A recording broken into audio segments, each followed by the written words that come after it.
आज मैं वट सावित्री के व्रत के बारे में, पूजा विधि के बारे में बता रही हूँ। जेठ के महीने में अमावस को यह व्रत मनाया जाता। जेठ की अमावस को वट सावित्री, वट अमावस कहते हैं। वट वृक्ष की पूजा होती है। इसको सौभाग्यवती महिलाएं ही पूजा करती हैं और कुमारी नहीं करती, विधवा नहीं करती। सौभाग्यवती महिलाएं इसकी पूजा करती हैं। महाराष्ट्रियों के यहाँ, पुणे के यहाँ पूजा करती हैं और बाकी के यहाँ इस अमावस के यहाँ पूजा होती है। तब सौभाग्यवती महिलाओं के अपने सोरव श्रृंगार करके, माहौर मेहंदी सब करके और श्रृंगार करके, बढ़िया साड़ी पहन के, सज धज के, कोई तो अपने शादी की साड़ी पहनती, लहंगा पहनती। बहुत इसका महत्वपूर्ण माना जाता है। और यह वट वृक्ष कहते हैं, बरगदाही कहते हैं। इसमें बरसात इसी दिन से शुरू होता है। बरसात का यह पहला त्योहार है, तो इसको मनाते हैं। इसको आटा और गुड़ सान के घोर के इसको बरगद की गोली बनाते हैं, बरगदाही बनाते हैं, अठवाही बनाते हैं, गुलगुले बनाते पकवान। और काला चना शाम को भिगोए रहते हैं, वह चना चढ़ाते हैं, वह बरगद की गोलियां चढ़ाते हैं और रोली, अक्षत, सुपारी यह सब तो चढ़ाते ही हैं। माहौर मेहंदी सब कुछ चढ़ाते हैं बरगद के पेड़ के नीचे। कोई को डंगाल घर में ले आके पूजा करते, कोई पेड़ के पास जाके करते हैं। इसके बहुत महत्व माना गया है। और इसकी परिक्रमा लगाते हैं। 108 परिक्रमा लगती है। अब आजकल के नहीं लगा रहे, चलो भैया 7 परिक्रमा, 3 नहीं तो 108 परिक्रमा बरगद के पेड़ का लगता है। कच्चे सूत का धागा 7 बार लपेटते हैं तो कहते हैं उस धागे से हमको बांध देती हैं, अपने पति की रक्षा करती हैं। तो यह सब पूजा के बारे में चूड़ी, बिंदी, माहौर सब कुछ चढ़ता है। सब बरगद के पेड़ के नीचे चढ़ाओ। मिठाई, फल, ऋतु फल चढ़ते हैं। इसमें खरबूजा चढ़ता है, आम चढ़ता है। दोनों का मौसम है तो खरबूजा लोग जरूर चढ़ाते हैं या चढ़ाया जाता है। तो यह तो पूजा हो गई। और सखियों के साथ वहाँ पूजा करते, परिक्रमा करते, तो एक दूसरे के सुहाग बांटते हैं। सब चूड़ी बिंदी जो चढ़ाए रहती सब में बांट देते। पंडित की पोथी सुनते हैं तो पोथी पर चढ़ाते हैं कुछ पकवान, पैसा, फल कुछ पंडित को दे देते हैं। सीधा एक जरूर दे देते हैं। अमावस है तो यह पूजा की यह विधि है। अब हम आपको कहानी सुना रहे हैं कि यह कौन मनाया था। यह बरगदाही अमावस है पूजा वट वृक्ष, वट सावित्री का ही है। उनसे शुरू हुआ था, तब सभी लोग करते हैं। एक नगर में यशपति नाम का राजा रहता था। उनके कोई संतान नहीं थी। तुमने बहुत यज्ञ तपस्या के बाद एक उनको कन्या हुई। वह कन्या बहुत सुंदर, सुशील, एकदम उसकी आंखें जैसे तेज अंगारे की तरह प्रकाश निकलती रहती थी। यशपति ने उसका नाम सावित्री रखा और बड़े लाड़ पाल से अपनी कन्या का पालन किया। राजा थे, सब राज वह कन्या ही चलाती थी। और उसको कहे थे मैं स्वतंत्र छोड़ दे रहा हूँ। मेरी सावित्री जब विवाह योग हो गई तो जो वर चुनेगी, यशपति ने कहा मैं उसी के साथ विवाह कर दूंगा। तब अब धीरे धीरे बड़ी हो गई। सावित्री की माँ चिंतित हुई, पति से कहने लगी बेटी विवाह योग हो गई है, अब इसका विवाह करिए। तब यशपति ने कहा सावित्री वर ढूंढने निकली और सब नगर नगर में गई। घूमी, घूमते घामते एक जगह गई तो एक अंधी अंधा राजा वो भी थे और सत्यवान अपने बेटा के साथ एक नदी के किनार पर जंगल में बैठे थे और सत्यवान अपने माँ बाप की पूजा कर रहे थे। क्योंकि वो भी राजा थे। लड़ाई में उनका सब कुछ छिन गया, उनका धन सब छीन ले शत्रु ने। आंखें चली गई लड़ते लड़ते। एक उनका बेटा बचा था जो कि अल्प आयु का था। सत्यवान की आयु भगवान ने केवल 12 वर्ष की ही दी थी। बड़े पूजा विधि मान्यता से सत्यवान अपने माँ बाप को पैदा हुए थे, पर उनकी 12 वर्ष की आयु थी। तब इससे वो चिंतित रहते थे। उनके माँ बाप वन में भगवान की आराधना करने बैठे रहते। सत्यवान जंगल से लकड़ी काटते थे, लकड़ी बेचते थे, उसी से भरण पोषण करते थे। उनकी सब राज छिन गई थी। तो सावित्री सब जगह से घूमते घामते जब उस वन में पहुंची तो सत्यवान के देखकर मोहित हो गई कि हमारे योग्य वर यही है और दूसरा वर नहीं है इस संसार में मेरे योग्य। अब जब मैं विवाह करूंगी तो इसी सत्यवान से करूंगी, नहीं तो जीवन कुमारी रहूंगी। ऐसा दृढ़ निश्चय करके जब घर लौटी सावित्री तो उनके पिता ने पूछा कि हाँ बेटी काम बना? कहीं हाँ पिताजी मैंने अपना वर ढूंढ लिया है, अब आप शादी की तैयारी कीजिए, धूमधाम से मेरी शादी कीजिए। तब वो पूछे कि कौन है, इतने में देव ऋषि नारद वहाँ आके पहुँचे।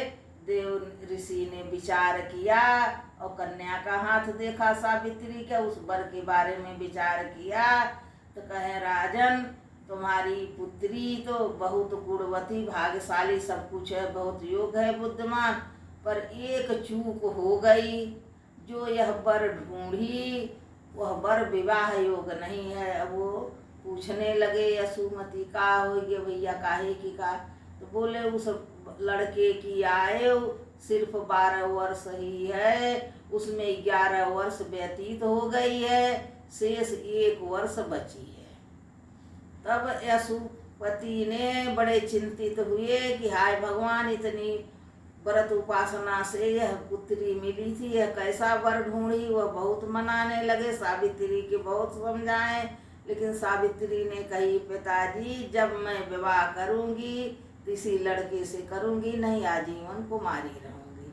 मैं अपना वर चुन चुकी हूँ, मैं उसे अपना पति मान चुकी हूँ, मेरा विवाह हो गया। मैं जब नहीं मानी सावित्री जिद करी तो यशुपति ने सत्यवान से जाकर उनके माता पिता से बातचीत करे और सावित्री के ब्याह कर दिए। बहुत समझाए कि वो राजहीन है, देश निकाला पाया है, कुछ नहीं है, दलिद्री है, दिन भर लकड़ी काट के गुजारा करते हैं, वो आयु भी 1 साल की है, सारा बोझ तुम्हारे ही कंधे रहेगा, इन्हें कुछ हो गया तो संधि अंधा का। लेकिन सावित्री एक नहीं मानी, शादी कर ली और चली गई अपने पति के घर। अपनी सास ससुर के सेवा में दिन रात लगी रहती थी और जब जरा बहुत फुर्सत मिलती थी तो चिंतित रहती थी, हाय भगवान क्या होगा, आज 1 दिन कम हो गई आयु, आज 1 दिन कम हो गई। इसके लिए धीरे धीरे सत्यवान की आयु 1 साल करीब नियराते गया और ऐसा संयोग बचा कि उस दिन अमावस्या थी जेठ की और सत्यवान लकड़ी काटने जा रहे थे और उसी दिन उनके 12वें साल का आखिरी दिन था।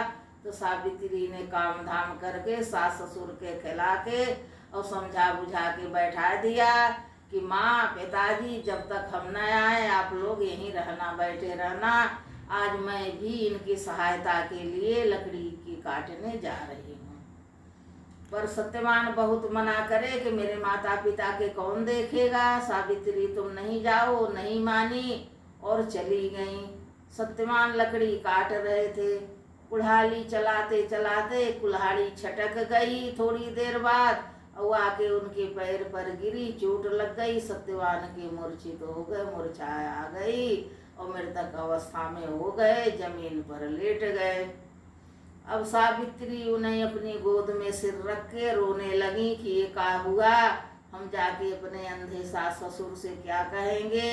और यमराज उनके प्राण लेने सत्यवान के आ गए और उस दिन यह अमावस्या थी। सावित्री ने व्रत रखा था, कुछ खाया पिया नहीं था, कच्चा सूत जो है उसके धागा ने पेड़ पर डाल दिया और जब यमराज उनके प्राण लेके चलने लगे उस कच्चे धागे के सहायता से, अपनी सत्यता से यमराज का पीछा कर ली। उस धागा के सहारे जो पेड़ पर यमराज के पीछे पीछे। यमराज उलट के देखा, तुम कौन हो? भैया मैं इनकी पत्नी हूँ। और हमारे पुर में नहीं आ सकती हो। जीवित व्यक्ति इस पुर में नहीं आते, मृतक व्यक्ति आते हैं।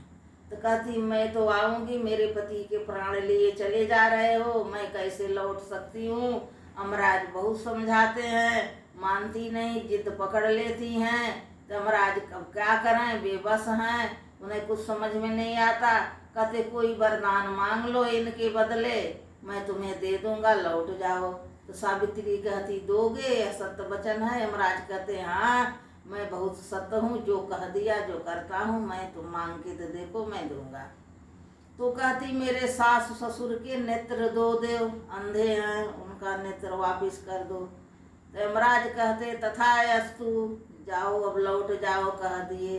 सावित्री रुकी नहीं थोड़ी देर, फिर सत्यवान के प्राण लेके यमराज चलने लगे और आगे बढ़े। सावित्री ने फिर पीछा करी। सावित्री की लाल लाल आंखें अंगारे उगल रही थी, जैसे यमराज को जला के भस्म कर डालेंगी। यमराज डर से भयभीत, अरे भाई तू कौन हो, क्यों नहीं मानती, मैंने तो दे दिया वरदान, अब क्यों आ रही हो। अब वो नहीं मानती कि मेरे पति के लिए जा रहे हो, मैं इस धरती पर संसार में रहकर क्या करूँगी, मेरे पति नहीं है, मैं क्यों जीवित रहूँगी। कहते मुझे भी ले चलो। तो यमराज कहते मैं तुम्हें नहीं ले चलता, तुम्हारी आयु शेष है, मैं मृतक प्राणी को ले जाता हूँ। अब वो नहीं मानती और पीछा करती। सावित्री दृढ़ता पकड़ लेती, लौटा के देखो, मैं नहीं लौटूंगी, मैं चलूंगी, जहाँ तक चलोगे, नहीं ले चलोगे इनके प्राण, मैं वहाँ तक चलूंगी। तो फिर यमराज कहते कुछ कोई वरदान मांग लो, लौट जाओ। तो सावित्री ने कहती मेरे सास ससुर की खोई हुई राज वापिस कर दो। यमराज कहते तथास्तु, चलो दिया। अब इस तरह से वह दूसरा वरदान भी दे दिए। अब क्या हो, यमराज आगे फिर लेके बढ़ते हैं, सावित्री फिर पीछा करती है, चली जाती है और वो मानती नहीं। यमराज फिर कुछ दूर जाते उलट के देते हैं, भैया ये बड़ी ढीठ महिला है, ये पीछा करे हमारे पीछे पीछे चली आ रही है, भाई लौट जाओ, अब तो दे दिया, तुम क्या चाहती हो। तब कहती हैं मुझे 100 पुत्र दे दो तो मैं वापिस लौट जाऊंगी।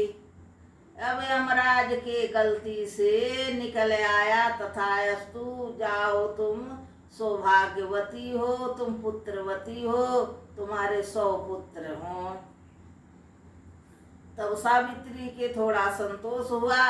यमराज उनके पति के लेके फिर आगे बढ़े। अब सावित्री फिर पीछा करती है। तब यमराज बड़े क्रोधित हो जाते हैं और कहते हैं कि मैं तुम्हें भस्म कर डालूंगा, मैं इतने वरदान ले ली हो, ऐसी ठीक हो कि फिर पीछा करते क्यों चली आ रही हो। सावित्री ने अपनी लाल लाल तेज आंखों से अंगारे उगलने लगी, मेरे पति को छोड़ दो, नहीं इसी वक्त तुम्हें मैं भस्म करके अपने पतिव्रता की शक्ति से मार डालूंगी। यमराज भयभीत हो जाते हैं और डर के मारी कांपने लगते हैं, हाथ जोड़ते कि हे माँ, आपने जो जो कहा मैं सब दे दिया, अब इन्हें लेके जाने दो, हमारे ऊपर भी और अधिकारी हैं, मुझे हुक्म मिला है, मैं इनके प्राण लेके जाऊंगा, जीवित व्यक्ति नहीं जा सकते वहाँ, मृतक व्यक्ति ही जाएंगे। तो सावित्री ने बोली आपने मुझे वरदान दिया है, आप सत्यवादी हो और सत्य ही बोलते हो, कभी झूठ नहीं बोलते, तो आपने मुझे वर दिया है ना, यह सत्य है कि झूठ। यमराज कहते हाँ बहन, मैंने तुम्हें वर दिया है। तो कहीं आपने मुझे 100 पुत्र का वर दिया है, कहें हाँ। तो कहें जब मेरे पति के लेके चले जाओगे 100 पुत्र मेरे से कहाँ से होंगे, क्या मैं दुनिया में क्या मुंह दिखाऊंगी, मैं कलंकिनी नहीं हो जाऊंगी, किस पति से मैं 100 पुत्र पैदा करूंगी, आप बताइए। इस सवाल में यमराज हार जाते हैं और उनके पैर पकड़ के क्षमा मांगते हैं और सत्यवान के लौटा देते हैं कि बहन आप जीत गई हो, मैं हार गया, जाओ तुम्हारे 100 पुत्र होंगे, वीर धीर होंगे और बड़े यशस्वी होंगे, तुम्हारे सास ससुर का नेत्र भी वापिस हो जाएगा और खोई हुई राज मिल जाएगी और युगों युगों तक तुम राज करोगे। इस धरती पर तुम्हारा नाम अमर रहेगा, तुम रहो या न रहो। आज से यह सत्यवान सावित्री अमर रहेंगे और दुनिया में पूरी भी जो सुहागिन महिलाएं हैं वो सब तुम्हारे नाम लेकर और सब पूजा करेंगी, अपने पति की आयु की कामना रक्षा करेंगी, उम्र की रक्षा करेंगी, सौभाग्यवती होंगी। तब से यह वट वृक्ष की सावित्री का पूजा मनाया जाने लगा।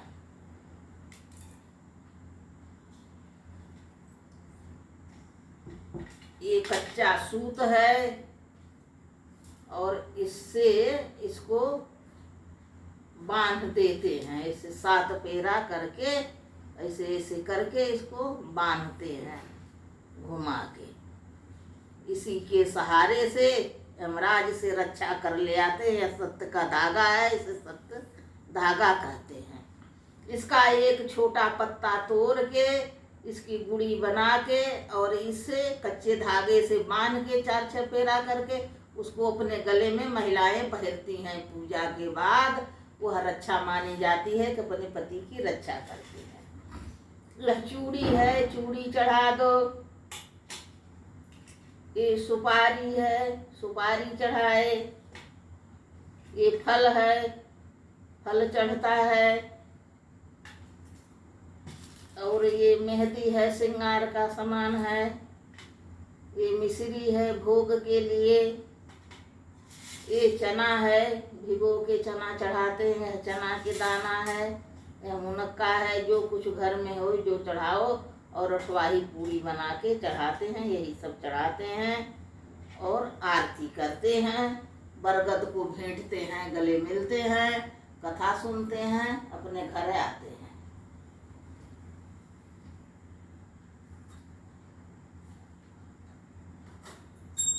ओम जय शिव ओंकार, स्वामी जय शिव ओंकार। ब्रह्मा विष्णु सदा शिव, ब्रह्मा विष्णु सदा शिव, अर्धांगी धारा। ओम जय शिव ओंकार।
विष्णु सदा शिव गार्धन।